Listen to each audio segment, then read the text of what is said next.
Our CNN special correspondent Jamie Gangel is breaking this news right now and is here to walk us through the most significant pieces of information. Jamie, let's start with early February. This is when the president was telling the American people China is on top of this. There's little reason to worry, but... So remember, for those of us from Watergate, Howard Baker, what did the president know and when did he know it? That's what Bob Woodward lays out in this book. And what we know is from Woodward's account that on January 28th, his national security advisor, Robert O'Brien, tells him in a top secret briefing, this is going to be the greatest threat of your presidency. At the same time, the president is, as you said, playing it down. But what Woodward did with the president's permission was he recorded all of these interviews. There are 18 wide-ranging interviews.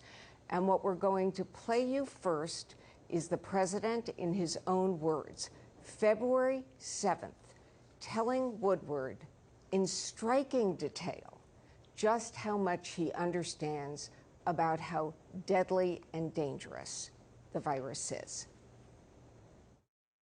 And so what was President Xi saying yesterday? Well, we were talking mostly about the virus, and I think he's going to have it in good shape. But you know, it's a very tricky situation. Indeed, it goes through air, Bob. That's always tougher than the touch. You know, the touch you don't have to touch things, right? But the air, you just breathe the air, and that's how it's passed. And so that's a very tricky one. That's a very delicate one. It's also more deadly than your strenuous flus. You know, people don't realize we lose 25,000, 30,000 people a year here. Who would ever think that, right? I know. It's pretty amazing. And then I say, well, is that the same thing?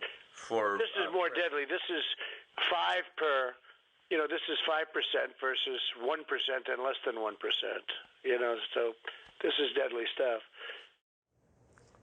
John, I just want all of us to remember we are used to the virus now, as used as you can be. But if you go back to the beginning of February, the American public, we thought this was a problem in China. The notion of it being airborne, 5% more deadly. These are very specific details that the president had in the very same time period that he is saying it's all going to go away.